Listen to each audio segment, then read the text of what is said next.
and look upon the world with dispassionate and curious eyes that search only for the truth. Our first habit result is the perception of a boundless energy of infinite existence, infinite movement, infinite activity, pouring itself out in limitless space, in eternal time, an existence that surpasses infinitely our ego, or any collectivities of egos, in whose balance the grandiose products of iron soared by the dust of a moment, and in whose incalculable sum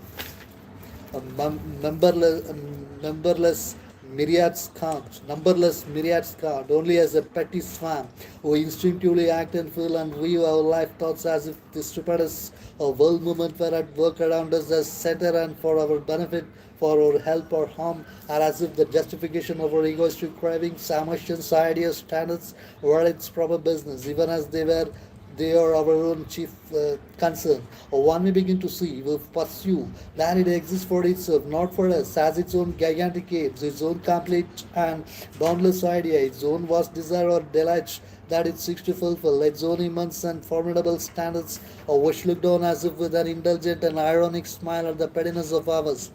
And yet, let us not swing over to the other extreme and form too positive an idea of our own insignificance. That too would be an act of ignorance and the shutting of our eyes to the great fault of the universe. For this boundless moment does not regard us as unimportant to it. Science reveals to us how minute is the care, how cunning the device, how intense absorption it bestows upon the smallest of its works, even as on the largest. This mighty energy is as equal and impartial uh, mother, mother, Samam Brahma, in the great term of the Gita, and its intensity and force of movement is the same in the formation of an upholding of a systems of suns and the organization of the life of an ant hill. It is the illusion of size of quantity that induces us to look on the one as great, the other as petty. If you look on the contrary, not at mass of quantity, but force of quality, we shall say that the ant is greater than the solar system it inhabits, and man greater than all inanimate or nature put together. But this again is the illusion of quality. When we go behind and examine only the intensity of the movement of which quality and quantity are aspects, we realize that Brahman dwells equally in all existences, equally distributed to all in the energy. But this too is an illusion of quantity. Brahman dwells in all, indivisible, yet as if divided and distributed. If you look again with an observing perception, not dominated by intellectual concept but informed by intuition and culminating in knowledge by identity, we shall see that the consciousness of this finite energy is other than our mental consciousness,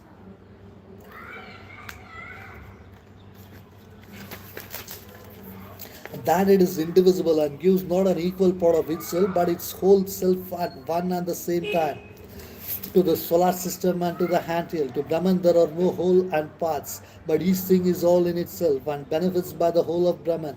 Quality and quantity differ. The self is equal. The form and manner and result of the force of action vary infinitely, but the eternal primal infinite energy is the same in all. The force of strength that goes to make the strong man is no whit greater than the force of weakness that goes to make the weak. The energy spent is as great in repression as in expression, in negation as in affirmation, in silence as in sound. And therefore, the first reckoning we have to make is that between this infinite movement, this energy of existence, which is the world and ourselves. At present, we keep a false account. We are infinitely important to the all, but to us, the all is negligible. We alone are important to ourselves. This is a sign of the original ignorance, which is the rest, which is the rust of the ego, that it can only think with itself as center, as if it were all. It were the all, and that which is not itself accepts only so much as it is mentally disposed to acknowledge or as it is forced to recognize by the shocks of its environment. Even when it begins to philosophize, does it not assert that the world only existing and as it's by its consciousness it is in the state of consciousness of mental standards, or to it the test of reality. All outside its orbit or view tends to become false or non-existence.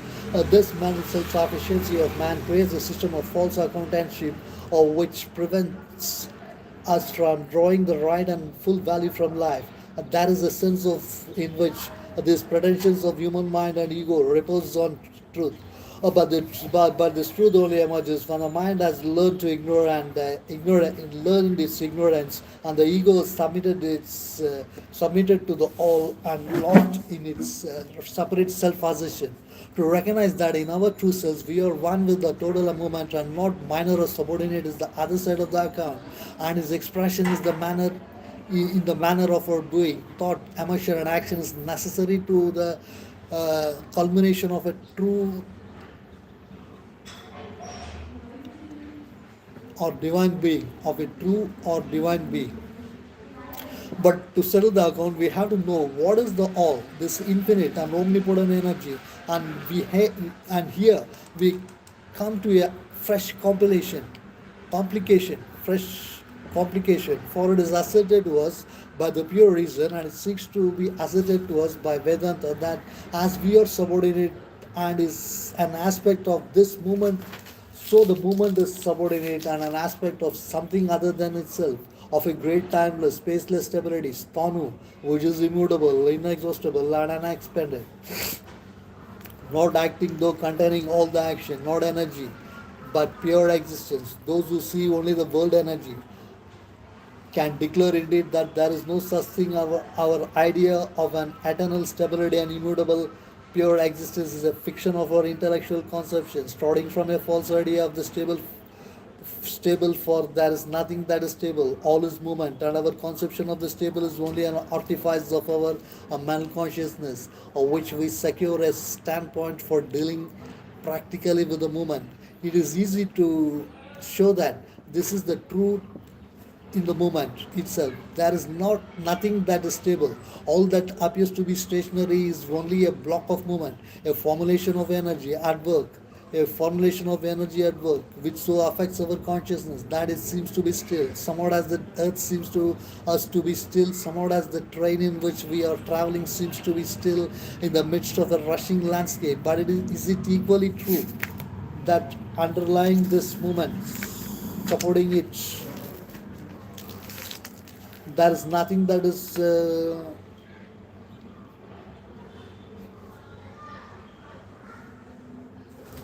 molus. There is nothing that is molus and immutable. Is it true that existence consists only in the action of the energy, or is it not rather that energy is an output of existence? We see at once that if such an existence is, it must be like the energy infinite. Neither reason, nor experience, nor intuition, nor imagination bears witness to it as the possibility of an final terminus. And all end and beginning presuppose something beyond the end or beginning, an absolute end. An absolute beginning is not only a contradiction in terms, but a contradiction in the essence of things, a violence, a fiction.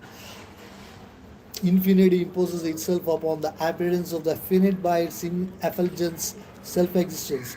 But this is infinite. But this is infinite with regard to time and space and eternal duration, interminable extension.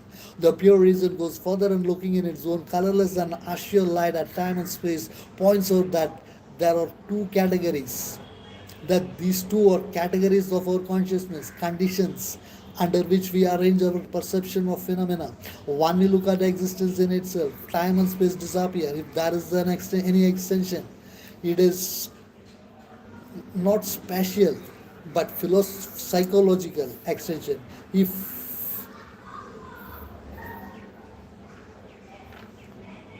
there is any duration, it is not temporal but a psychological duration, and it is thus easy to see that this extension and duration are only symbols which represent to the mind something not translatable into intellectual terms, an eternity which seems to us the same, all containing ever new moment, and infinity which seems to us the same, all containing, all pervading point without magnitude. And this conflict of terms, so violent yet accurately expressive of something we do pursue, shows that mind and speech have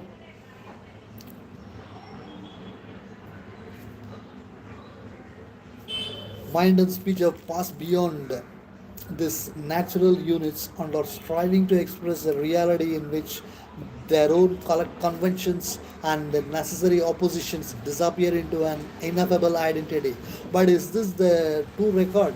Might not be that time and space would disappear merely because the existence we are regarding is a fiction of the intellect, a fantastic nihil created by speech, which we try to erect into a conceptual reality. We regard again that existence in itself and we say no, there is something behind the phenomenon and not only infinite but indefinable. Of no phenomenon, of no totality phenomenon can we say that absolutely it is. Even if we reduce all phenomena to one fundamental, universal, irreducible, eh, invaluable phenomenon of movement, of energy, we get only an indefinable phenomena. The very conception of movement carries with it the potentiality of repose and betrays itself as an activity of some existence. The very idea of energy in action carries with it the idea of energy abstaining from action. And an absolute energy not in action is simply and purely absolute existence. We have only these two alternatives, either an indefinable pure existence or an indefinable energy in action. And if the latter alone is true, without any stable base or cause, then the energy is the resulting phenomenon generated by action. The moment which alone is, we have then no existence, or we have nihil of the Buddhism, or the existence as only an attribute of an eternal phenomenon of action, of karma, of movement. This asserts the pure reason, leaves my perception unsatisfied, contradicts my fundamental seeing, and therefore cannot be, for it brings us to a last abruptly ceasing stair of an ascent, which leaves the whole staircase support suspended in the void. Written that much.